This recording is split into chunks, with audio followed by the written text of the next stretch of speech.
So, Sam, hi. My name is Dan, and it's wonderful to meet you. I've watched a lot of your performances lately, and I feel like I already know you, but it's quite exciting to actually get to talk to you. First off, let me congratulate you on everything you're doing and on your entire career, man. It's amazing. Thanks so much, man. Nice to meet you too. Yeah, it's cool. It's when the Blip guys hit me up to be a part of this as well, is it's lovely to give back to the community that I've sort of cut my teeth in and been a part of since. I think I've been doing this for nearly 10 years, man. I'm a bit of a boomer now. But it's cool, and it's great to see this industry grow the way it has. Who would have thought? Yeah, actually, you're kind of anticipating the start of this discussion, because I wanted to take you like really way back. I know that you've been discovered in 2013, but I know that's not the moment when you started looping. So how did you get into it? How did it happen? I probably like most loopers now. I jumped on YouTube. I was always singing, playing guitar, keyboards. I was in bands through, I think, like year 8, the start of high school. And I was always the backup singer and played rhythm guitar. So I love music, always did. And then bands, just, there's 4 of us. We were growing up. Some of the guys wanted to go meet girls. Some of the guys were always late to rehearsal. And just growing up and grew apart. Yeah. And what type of guy were you? Were you the kind of girl meeting guy, or always wanted to rehearse? No, not really. I was always in the middle. I don't know. I get distracted pretty quickly, but like, oh, a squirrel, like, so I was kind of the same bracket. I guess I just followed everybody else. But I did get a bit frustrated where I thought we were a good band, but we just weren't getting anywhere. And that's the same thing as what I find, how I found looping, like there's so many artists, there's so many bands that are trying to break it. And there were so many artists that were great. And our band was awesome, but we were just doing the same thing. And there was nothing really special about it. And that's when I stumbled across vocal looping on YouTube. And I thought, wow, I've never seen that before. It was an artist called Dub.FX, which everybody that vocal loops will know.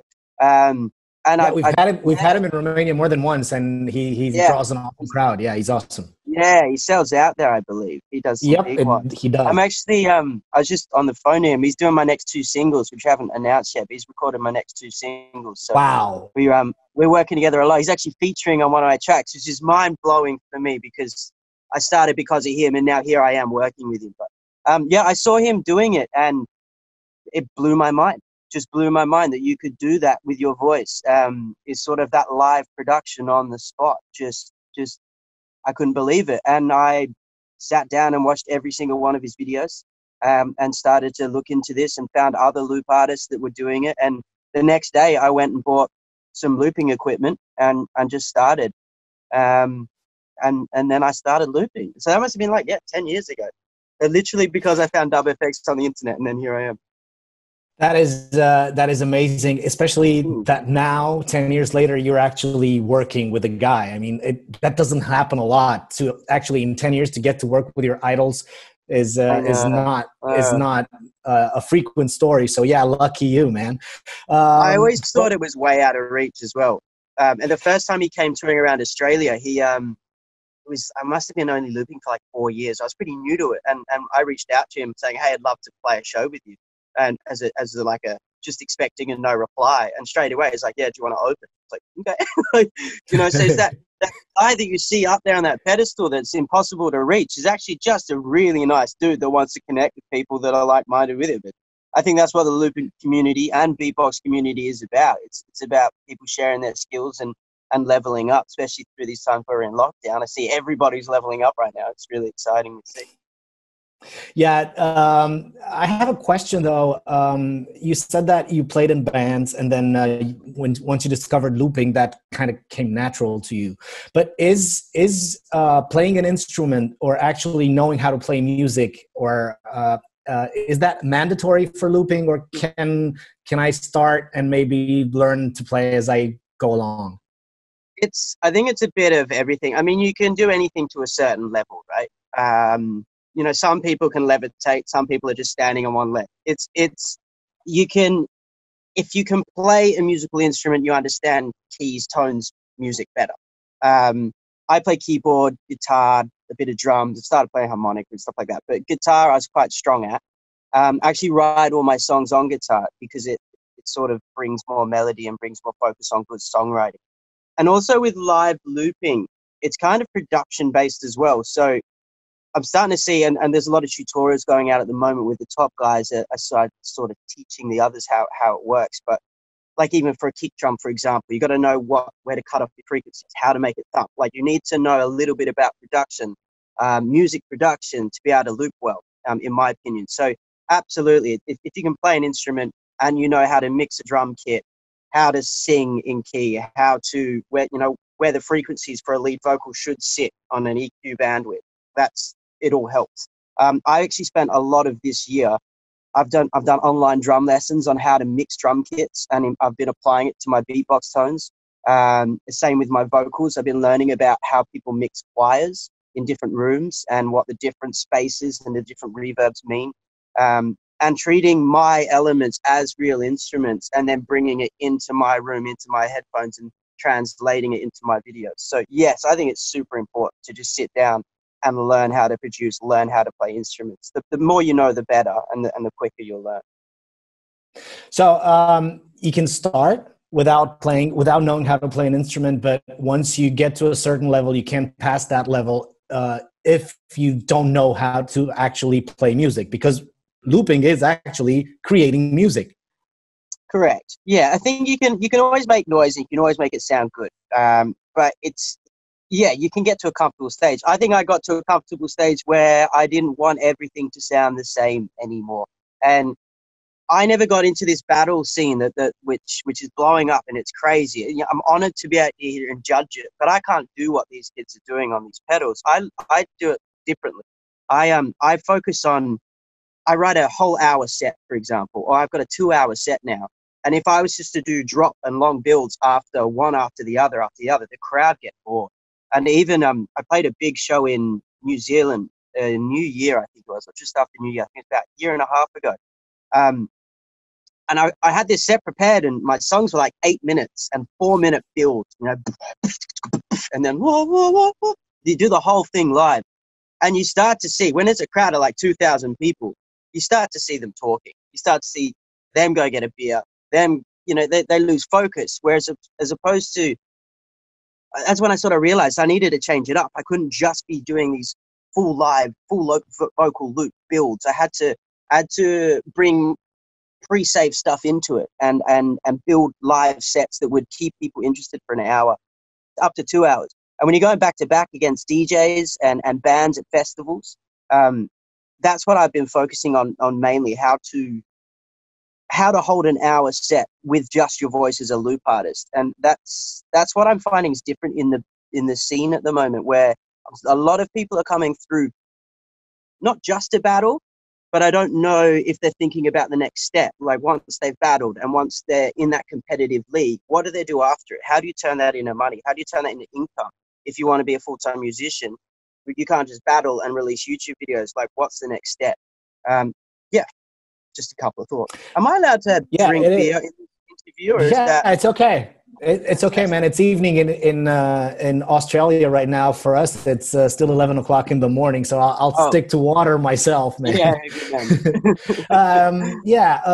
Thanks a lot for that. Actually, quite extensive answer, because I think that synthesizing what you just said would be that loopers should not forget that once they perform in front of a crowd, they should not be purists. They should not forget that they're actually entertainers. And one of the entertainers' biggest assets is the capacity to surprise the crowd.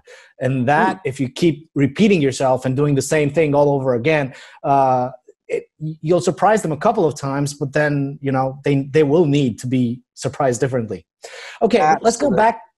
Let's go back to your wonderful career, because I think that not only through your work ethic are you an example, but also through the path that life has led you. So we go to 2013, and you got discovered by Onyx Productions, And how did that happen? And how was life on the Urban Circus? Because the way right. I read about it, it was like it banged. It was like once you were an aspiring looper, and then all of a sudden, it happened. Yeah, correct. Yeah, I mean, yeah, I was just playing local shows and open mic nights to sort of make a name for myself before that. I was working at a burger place called Grilled out here in Australia. I was literally on my way walking into to start an 8-hour shift flipping burgers, and I got an email from this company asking if I'd like to join their theatre production, which is it was an urban circus, so it was myself But did looping they a see your, live sorry, drummer. but did they see your stuff on YouTube? Did they ever see you Yeah, perform or? I think so. I think they maybe saw some videos on YouTube, probably. They might have even seen a Swiss beatbox video. I'm not too sure how that actually happened. It's one of those things where you just get an email like, oh, cool. I must have been You don't hustling the ask right why. way. I'm not too sure. Yeah, yes, I guess, please. I'd love to. I'd love to come around the world and make music. And yeah, so I signed up to the show, and it was acrobats and breakdancers and the BMX world champion for freestyle, and I got to loop my voice and instruments live on stage, and we took it around the world. I toured for 6 years or something. That show, it was on Broadway with that show, first time into the States, and even as far as Alaska, I played shows in Alaska. It's crazy, and that's how I Wow, learned man. how to perform and how important it was to keep it fresh and exciting and bring instrumentation into it. Yeah, it was crazy, crazy. I just signed up because I wanted to travel and try beer everywhere.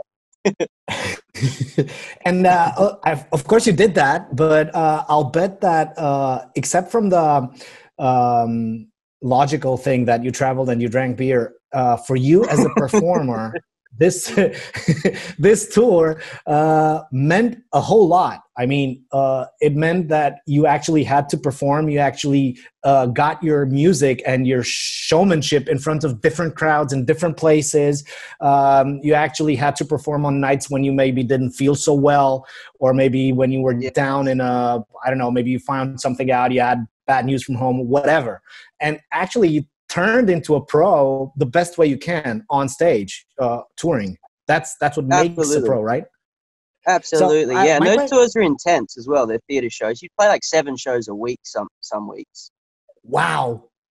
And you get a sore Uh, throat, you still go. You still have to sing through a sore throat. It's quite interesting. I actually got steroids. Someone prescribed me steroids one night so I could sing on a sore throat, so it would relax my muscles, so I could actually get my voice out.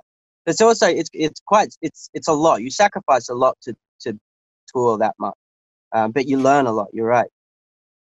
and one of the things that happens when you have like success, you said you sacrifice a lot, but you don't sacrifice, nights of booze, maybe girlfriends, one night stands, things that Hmm. actually get to you in the long run, and maybe make you, like lose perspective, or maybe they make you lower the standards of your performance. How did you cope with that? Because I'll bet it wasn't easy, man.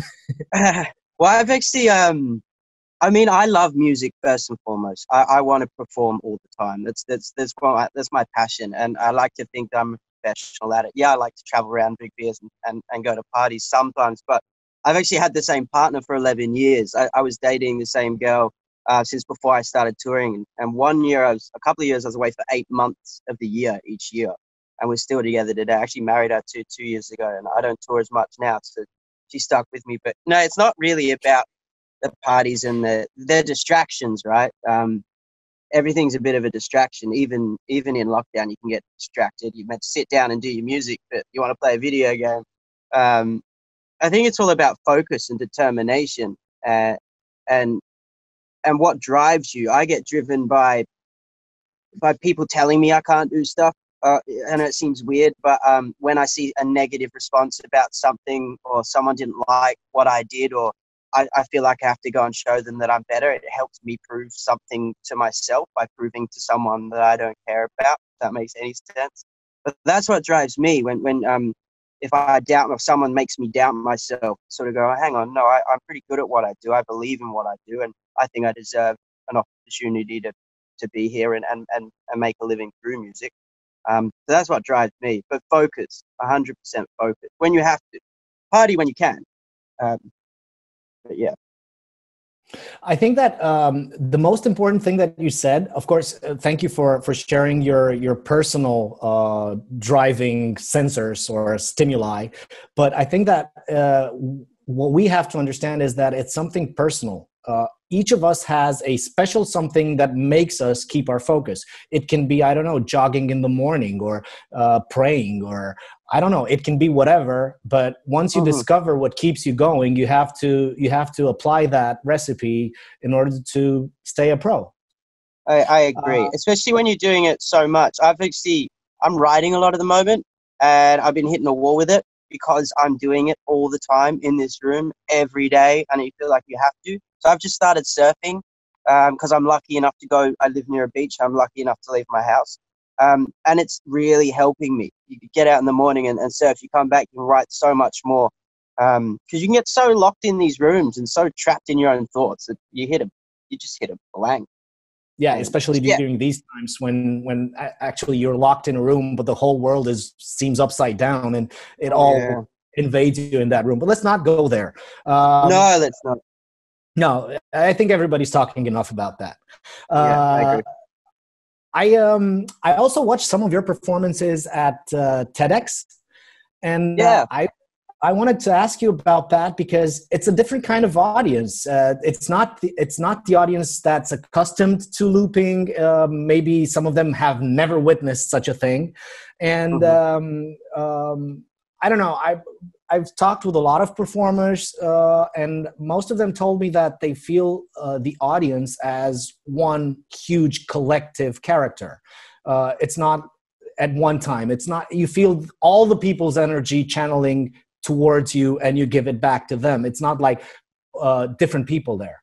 How is that crowd? Because it's a different crowd. It's a way different crowd. Yeah, I think I love that type of audience because I don't know how to say it. I guess it's more scientific based. They're there to learn about interesting, hear from interesting speak. I think before me, there was a guy selling a wetsuit that repelled sharks, and then someone that was trying to solve something about space and time. It's like everyone there is so interesting, and everyone there they're there to listen and learn. So and looping's kind of like that. I think a lot of loopers watching this will get on their YouTube. You'll get people writing to you saying like the future of music, all these silly things. But to them, you are.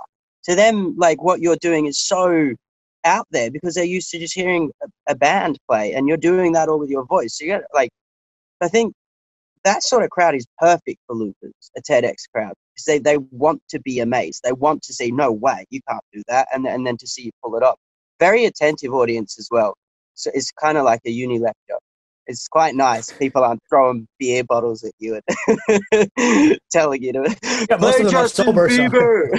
Yeah. It's quite nice to have an audience like that. And that's actually the most respectful audience I think I've ever had. You could hear a pin drop, It's like a theater crowd. When you start and you control them, especially with haunting harmonies, you've got them right there, and they want to hear the rest. But yeah, that was a good one. I flew back from Germany that morning. I went straight to that show. Yeah, I was so totally jet lagged. Yeah, it's like 22 hours of travel and went straight into the show. I fell asleep just before I started, but I remember. I think I made a few mistakes. I hope it's not that bad. I have to go check it. I don't know. You were talking about those haunting harmonies at the beginning, and I watched that exact video, and the camera was switching from you doing those harmonies in the beginning, and you were watching. I mean, people were. Yeah, okay, they wanted to know they wanted to find out what's happening on stage, but also they were a little bit incredulous. I mean, okay, how far can he go? I mean, okay, he's got his voice. What can he do with it? And those harmonies, you made them eat out of the palm of your hand in a matter of seconds. So I was wondering, did you prepare? I mean, was your show different for TED, or was it your exact show? No, I prepare for shows differently, and that's how I said that's when the production comes into it. So your harmonies, your voice, and you go higher and higher and higher, and then they start to come away from you. The audience kind of like, okay, cool, this is great. But then when you come with and it's massive, and the frequencies are going through the sub box, not through the tweeters. When that's done correctly, that's when they come straight back to you. And you go, okay, then you can do whatever you want. When you get those two wow factors and then you start singing, you can do whatever you want. That's what we were talking about before, about the production being a massive side of things, and learning as much as you can about this. I think every show is prepared. Every show, if I go to a drum and bass festival and a DJ's just finished, I'm starting with drum and bass, straight up, jump, jump, jump. But if you've got a quiet room, it's good to learn about your audience and do as much research as you can, and treat. I build shows. So that's what I love to do. I think from touring in theater for 6 years, I build a show, build an atmosphere, create an atmosphere, and then you can do what you want. Yeah, because what I was trying to get to is that the fact that you always have to adapt your show to the crowd. I mean, I bet that even the Rolling Stones have some kind of, personal experience with the crowd in that city, or some people that do some research for them. And they've been at it for almost 70 years now, but they still alter their set list in front of different crowds. And I think that... Yep. It's part of being a pro. I mean, once I take into consideration the fact that the crowd in front of me is not always the same. It has different characteristics. That makes a pro and not just some guy with a hobby. And it's like, I have my show, I'm going to blow you away. Yeah. It won't happen every night. This is how I do it, yeah. Also, we've got analytics now. We've got YouTube. So say I was to come into Russia, I can look up who likes me in Russia, where to play a show in Russia, and what songs they like. You know what I mean? So you can also we got science on our side these days. Also, it doesn't always work. Why not use it? Come in prepared. Yeah, exactly. If you come in prepared for the best show of your life, you get there and you're completely wrong and nobody wants to hear you. That still happens, But whatever doesn't kill us makes us stronger. You just keep going. Yeah, you still learn from your mistakes. I mean, you can tell everybody your story and everything you've learned. They still got to make their own mistakes, and only after that they'll say, "You know what? I think Sam was right." Yeah. Okay, so going back to your professional life story, in 2015, I think you ended touring, and I think that most people would just go and have a vacation, but not you. You went straight into creative mode, and you released a whole show, which was called The World Is. Can you tell us how you've done your research? Well, science is on our side. Why not use it, right? There you go. Wow. Yeah, that was, yeah. There's a show, I'm sure you know, Fringe Festival. It's big in Edinburgh. Sure. It's big in I think Adelaide in Australia. It's the second biggest Fringe festival in the world. And it's quite rare for Australia to have big, we got big festivals, but not like Europe. I feel like we're a bit behind. And I wanted to get into the Fringe world circuit. I'd already been performing shows in it, just not under my name, and saw how many people go there and the types of audiences that go there. I think it's a great place for beatboxers and loopers, even if some connected and work together on shows to play shows for seated audiences as loopers and beatboxers. I think Beatbox Collective actually do it. But I came back and I wanted to put on a show at Fringe, and they gave me 5 dates, but I didn't have a show, and I had 2 months to write a show. So with my filmmaker friend, I went round Western Australia, which is where I live, and it's quite a beautiful place. We've got beaches, cliffs, forests, and we filmed it as it woke and slept, and we just filmed it and made it look beautiful in its raw form. It's like a 50-minute silent film of this state and what it's all about. And then I build the soundtrack live or with my voice, and it doesn't stop. So it's kind of like this. I couldn't really explain it. We didn't really know what it was. I didn't know what I was in for. And we put on the first show, and after the first show, we sold out every night. And then they had to put us in a bigger venue, and then we still sold it out.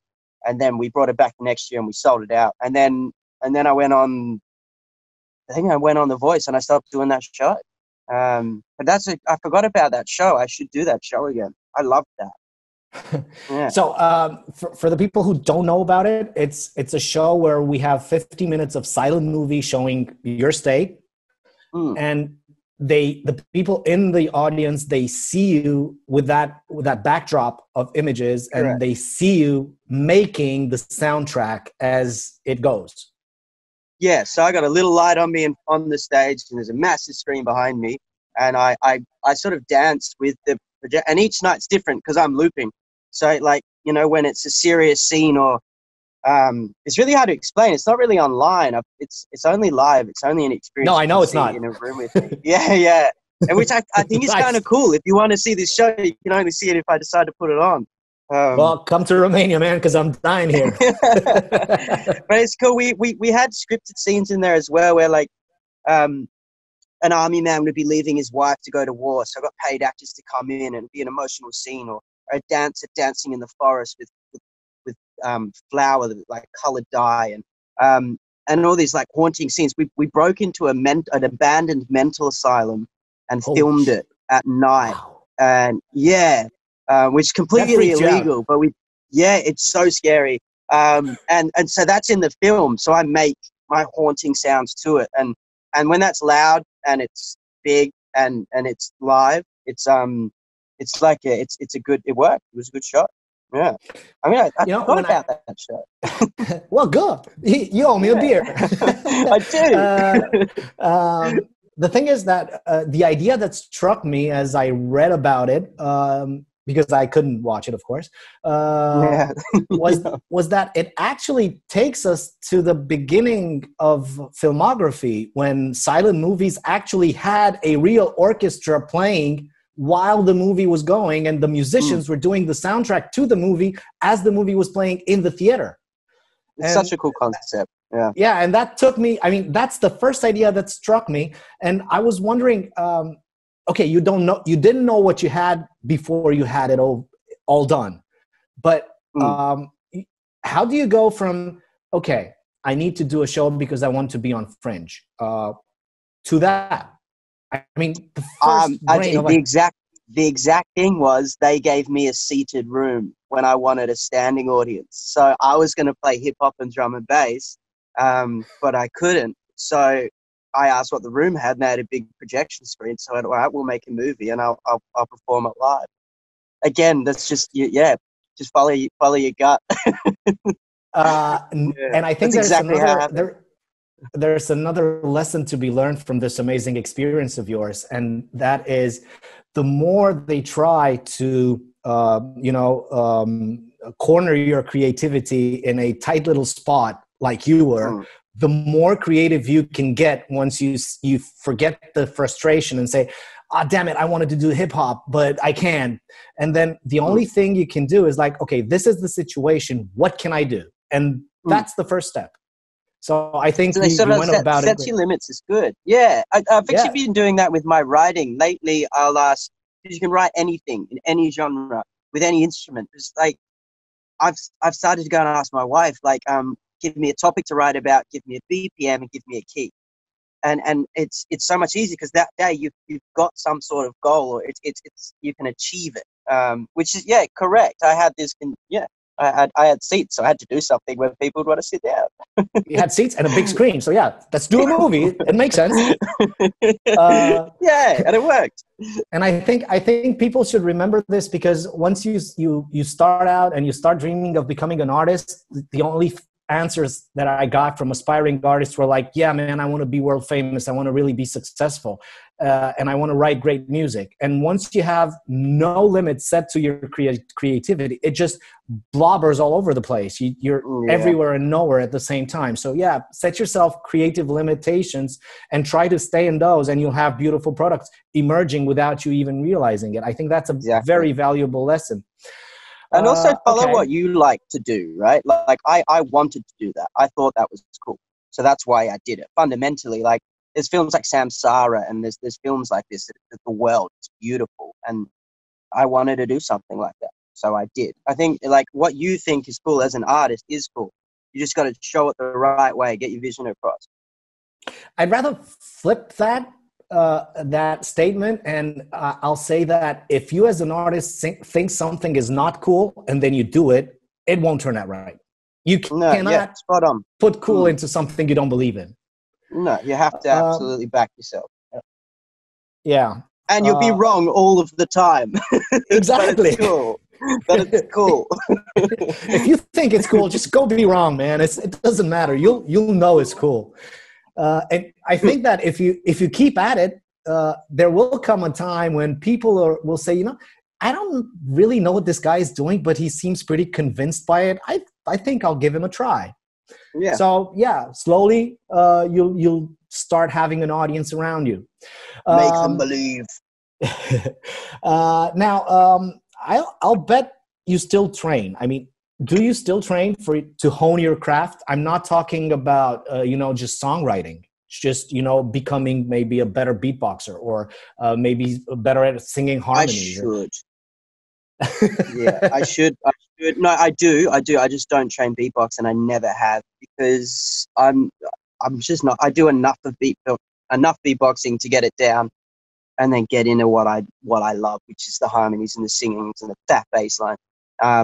But my kind of training lately has been also stay fit. Like, if you're doing hour shows 7 nights a week, it's so important to have that one less beer a week, or just go for a run, or definitely don't smoke.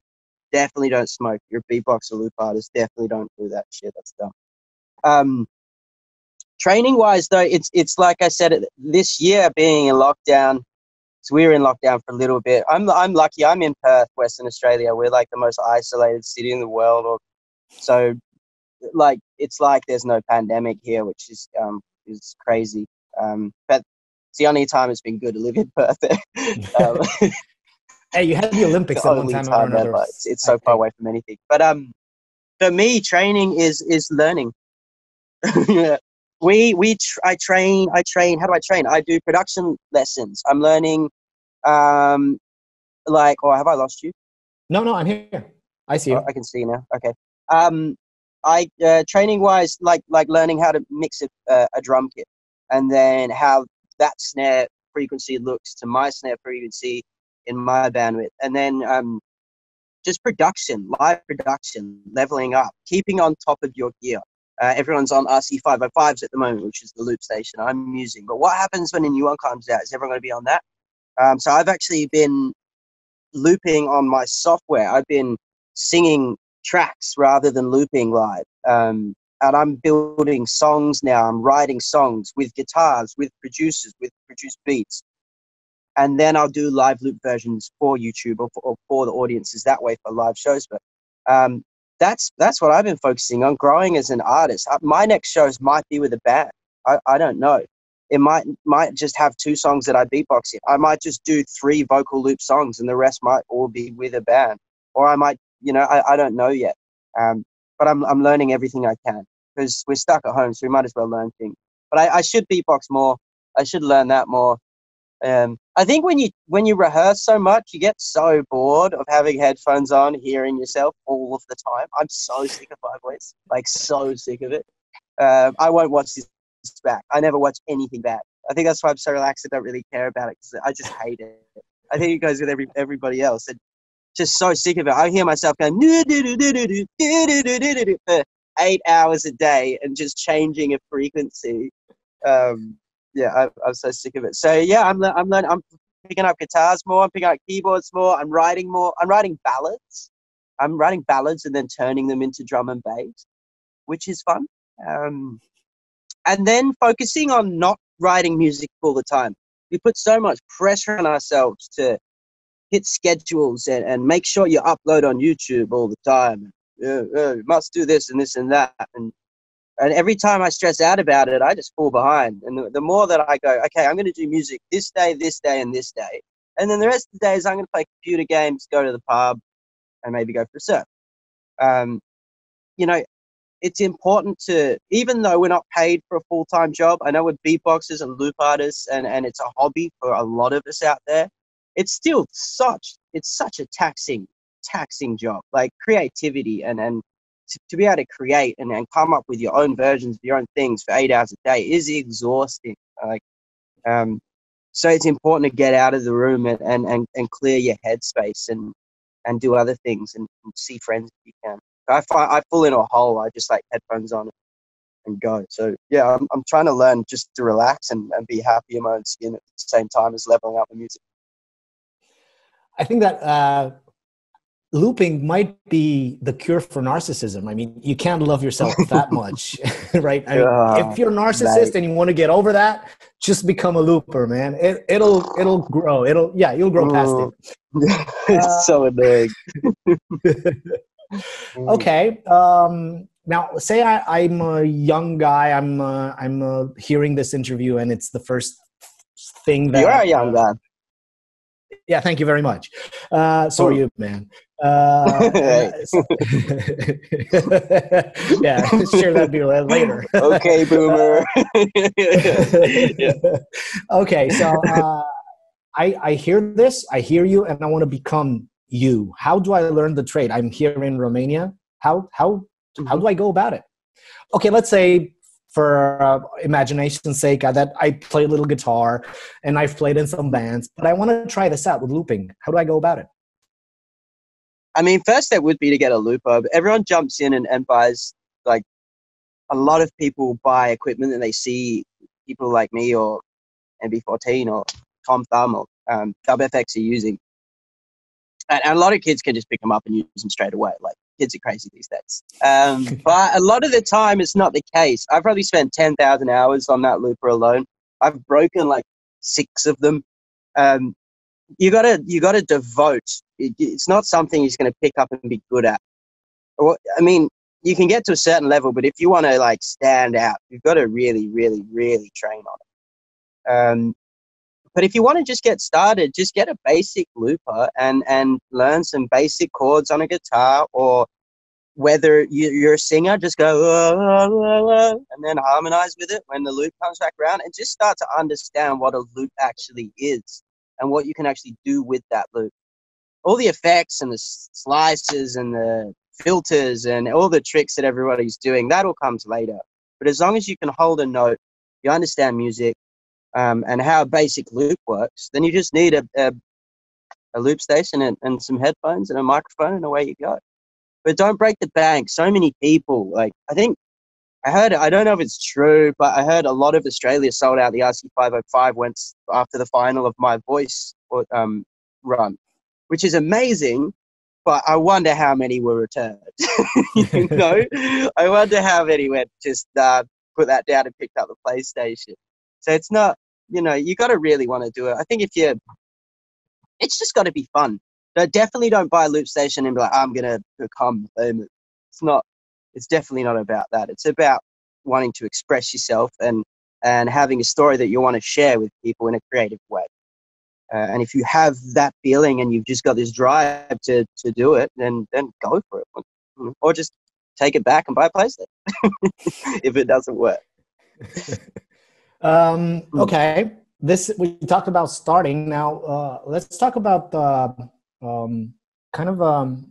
other components of being a looper or an independent artist or a musical artist nowadays. Is it really enough to be good at what you do, or do you also need to know other trades, like, I don't know, digital marketing, a little bit of accounting? Is that something that people considering such a profession should take into account? Yes, 100%. So I've been spending a lot of time with copyright law lately for my YouTube channel. Copyright law has changed. If you're doing covers, it's actually illegal to just upload them. So don't do it. You have to get permission from the publisher. A lot of people think that it's okay, and you can, but that's not true. And for someone like me, who has a bunch of videos up online of remixes of other artists, which I've done the right thing by, but if I haven't done the right thing, I'm banned from YouTube and never allowed back on. So copyright law has changed, and I've been learning as much as I can about it, as well as how to market yourself. I'm lucky. I'm signed to Universal, like a major label out here, and I've got the resources around me and a management team. But I also love to learn about it as well. And it's so important when I started as a band, we're printing posters and giving out demos to try to get people to come to our shows. You need to, even if you get good at your art, you still need to, why would someone come see your show? Like, and how do they know about it? So it's such a busy world out there with so much information. Find clever ways to promote yourself. loopers actually, for me, if I'm doing promotion work, I just loop what's happening. I think I did it for the Blip competition. Get the videos by the 15th or whatever it was. We've got an ability to just loop what we're talking about, harmonize it 3 times, and throw a fat bass behind it. People go, "Oh, sick! I'm coming." But yeah, you got to learn. Treat it as a business, as it's, or your manager can do it for you, but it's definitely If you have one. 50%. Yeah, if you have one. If you don't, yeah, you got to make sure you've got good branding and you know what you believe in and go for it, I guess. But yeah, everyone's different. Some people, especially loopers and beatboxers, a lot of us just chill and just want to make noises and have fun with it. I think they're the best. But just focus on you, what you want to do. I think I spend a lot of time researching venues and what I want to do next and what shows I want to play. And especially if I'm building shows to tour, I don't know if my next show will be just venues or if it'll be a theatre show. And that's 2 different shows entirely. And they're on 2 different pedals. So if I'm doing a theatre show, I'm on a whole new bank of sounds that I wouldn't use for my drum and bass sets. And both of those come with different branding and different approaches, I guess. Okay. Now we talked about the craft. We talked about the stuff that you need to know that's around the craft in order to make you a professional. Let's say I get to be a professional, and can I live off of this? I mean, can I just do this and live a comfortable and nice life, or are you an exception? And you're like, I mean, it also depends on how, like, we're assuming that I'm a professional. Is that it's the nicest thing anyone's ever said about me. I think it's also how you measure success, right? Like, it's a terrible time to be a looping beatboxer in the world at the moment. If it's definitely not a comfortable living. I'll just put it that way. But it depends on how you measure success. I think I do this as a hobby still. I know I'm getting paid for it, but it was still just because I thought what I was doing was really cool and I wanted to show as many people as I could. I think I made choices like going on The Voice once I was ready to do that. But again, not sell out what your art is. When I got approached to do that show, I was supposed to come in with a guitar and sing a John Mayer song. And I turned down the audition like 5 times. And then the day they came into my city, they called me when I was meant to be there, and I didn't show up. And I picked up the phone, and I was installing a sign at the time. I was a sign installer. I was drilling into a concrete wall, putting up a sign in a bin room, and it smelt. And there was drunk people yelling at me, and I was in my high vis and my boots. And the guy just on the phone just said, "Well, just come in and do your originals and have a go at it." I thought, no, I'm never doing a mainstream show. It's not what I'm about. I'm hip hop, underground, drum and bass. And I went and did my originals, and that whole way through that show, they let me do what I thought was cool. They backed my art because they believed in it. So I fought for that. But I think making plays like that, got me well known and a lot more of a following. I'm still doing the exact same thing. I've just got way more fans now. So does that make me more successful? I'm still the exact same person. But yeah, it opened up corporate work. It opened up, I went from playing open mic nights to headlining the Formula One in Melbourne because I went on TV. So, but you have to get to that level and for the same set. I still do the same set. I was still doing the same set in my open mic nights as I was at the Formula One. So it just depends on how you measure success. At the same time, when I started learning looping for like 4 years, I was working 2 jobs and then jumping into open mics. You got to be prepared to, they think you blew up overnight because you went on TV. I did 6 hours of slugging it out and then toured the world in a theatre show for as long as I could to try and build a name and an Instagram following.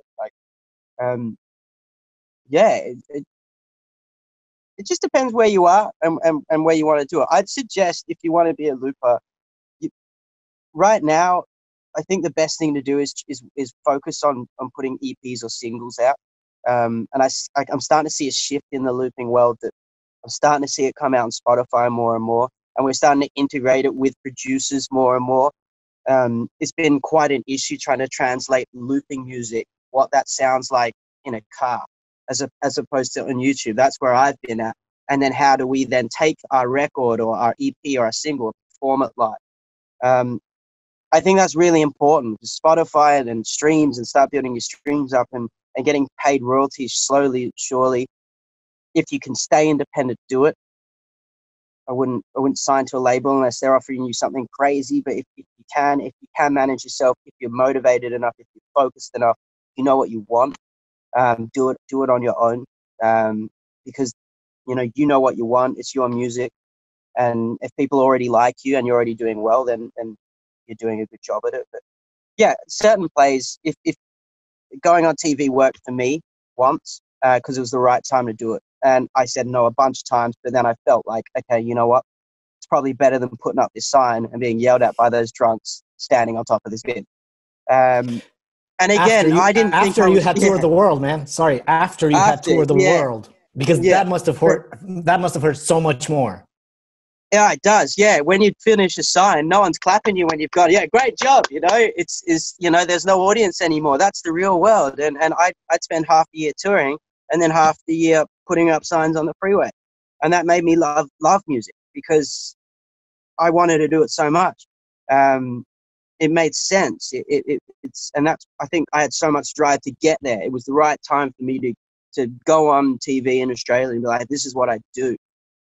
Check this out, and it really worked for me. But there's other ways to do it. It's obviously it's a big platform, television, especially right now. Yeah, and not wanting to badmouth anything about TV. I've worked TV here in Romania for 16 years, mainstream TV. But what people need to understand about talent shows is that before they're talent, they are TV shows. They're not there to promote. Not necessarily to promote the most talented act, but the one that gets the most rating, maybe it's the most touching backstory of that act, or maybe it's the best show, or maybe whatever. But once you understand that you're going into a TV show and not a show that actually gets the talent the best grades or something, I don't know.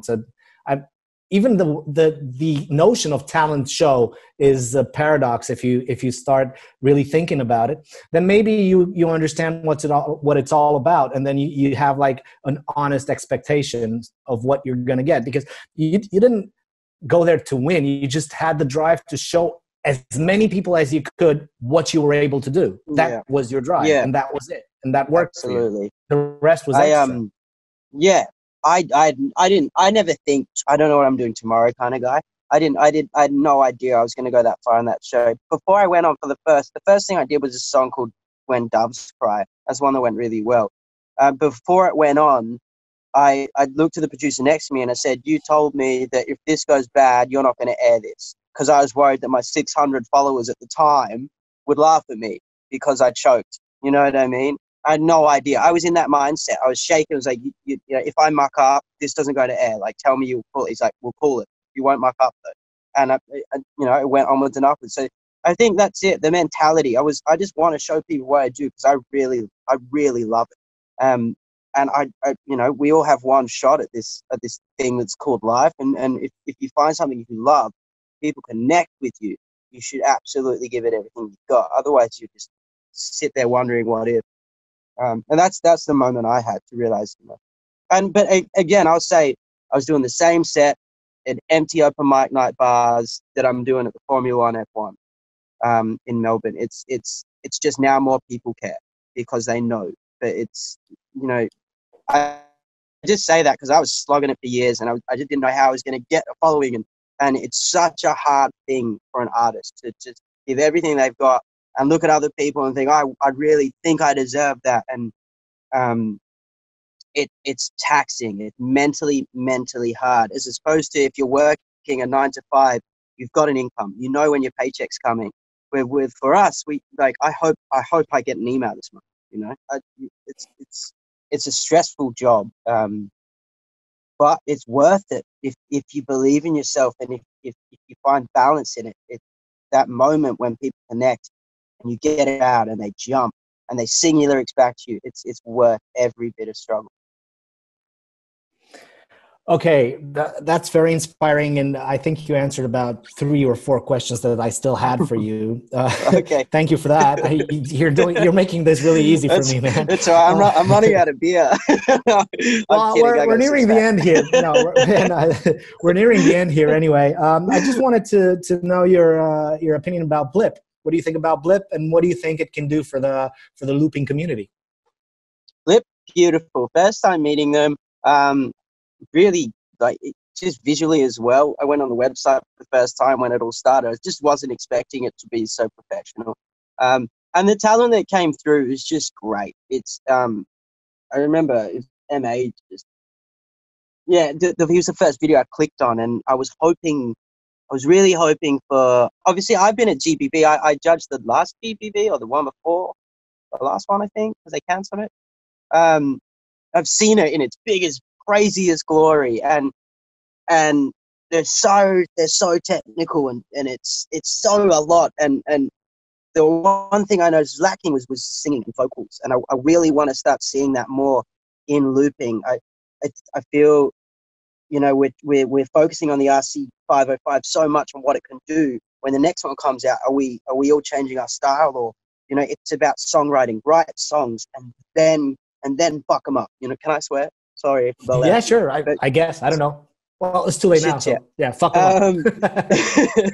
But just focus on your songwriting and your structure and the best part about you. I want to hear the best part about you that you think is important, and then surround your ability and your technique with it.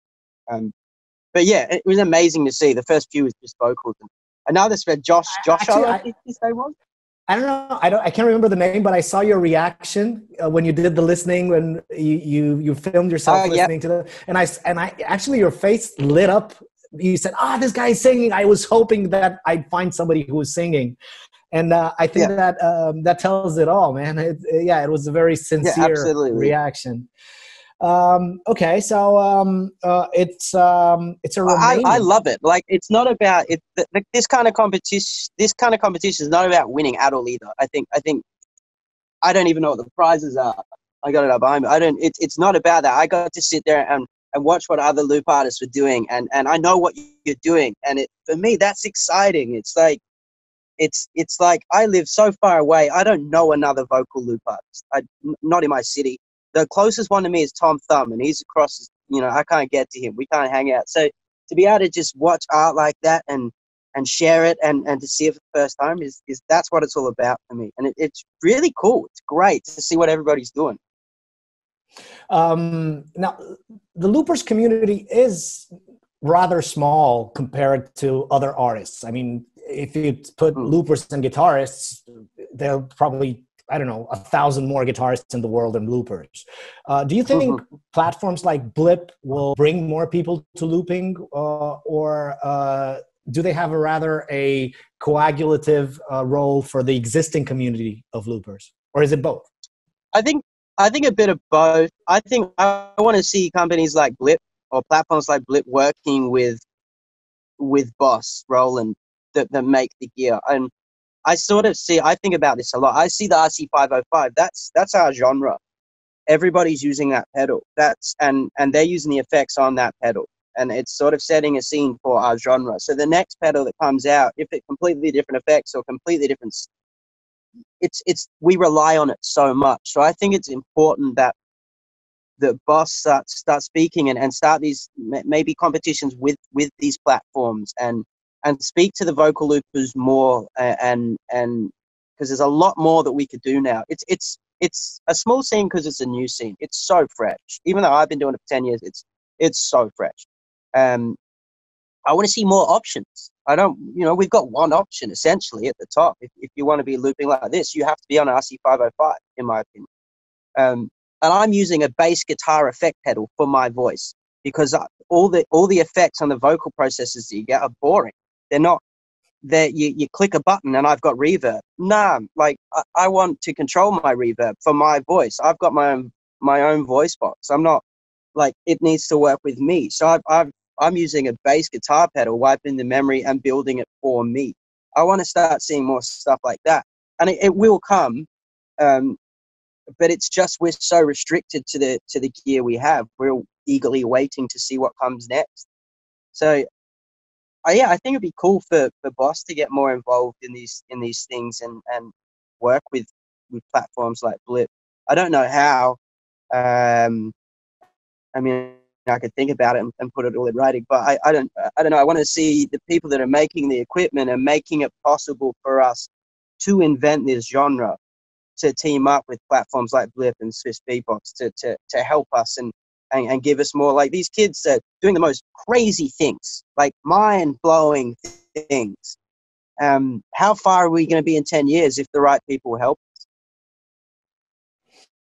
That's a nice question, and I think that's actually a question that we can ponder, and I'd leave it at that. But I have just one final question. You've met online, of course, and you've heard some Romanian loopers. Now, you've heard some of our artists. Maybe you found out a little more about Romania. Are you planning to come here? And what's your opinion about the Romanian loopers? I would love to come to Romania. I started traveling. I started music to travel, not for beer. That's a joke. I like beer, but for food, and just I'm obsessed with the world, the planet. I'm a keen snorkeler, and I like diving and any sort of exploration or any adventure I can do. And I found out that I could go play shows and travel at the same time, and it was the perfect sort of job. I planned on just busking and doing it really cheap. I got lucky with touring. Romania looks beautiful at the moment. Obviously, fingers crossed. I was hoping to be in Europe in January, but I don't think that's going to happen for me now. I think I'm just going to wait it out and keep writing. But as soon as the world opens up again, I want to go as far as I can. I want to put a whole European tour together. I've got more fans in Europe than I do in Australia. It's almost doubling now. So wow. I'm definitely in the wrong. Yeah, which is crazy considering I was on TBA. But it's Europeans, for me, they understand my music more. I don't know what it is. In Australia, I get a lot of people film you. I haven't played a show for a while, but a lot of people feel you. And I notice in Germany, every time you drop a beat, everyone just like runs up and dances. It's a very different crowd. It's an immediate connection. It's so free. I can't really explain it. I'm not dissing Australia in any way. Very happy to live here, but yeah, I'd love to get out that way as soon as I can. Well, not that it matters because the world is locked down right now, but just so you know, Romanian crowds are considered among the wildest and most open to music. So yeah, we have some. I think Dub was telling me stories about his Romanian show. I think he sold out a 2,000 crowd last time in his last show. And he came to our biggest festivals here. So yeah, festival crowds are also awesome. So hope to see you soon. Sam, this was an amazing talk, and I've learned so much from you. Thank you, man. And let's hope for the best. Bro. Let's hope that you'll have shows and that you'll come to Romania as soon as possible. And thanks, Blip, for making this possible. Absolutely. Yeah, big up, Blip. And yeah, thanks for your time, mate. It was an absolute pleasure. And good luck. Stay safe, everybody. Stay safe out there. Okay, thank you. Thank you so much. See you, bro. Bye.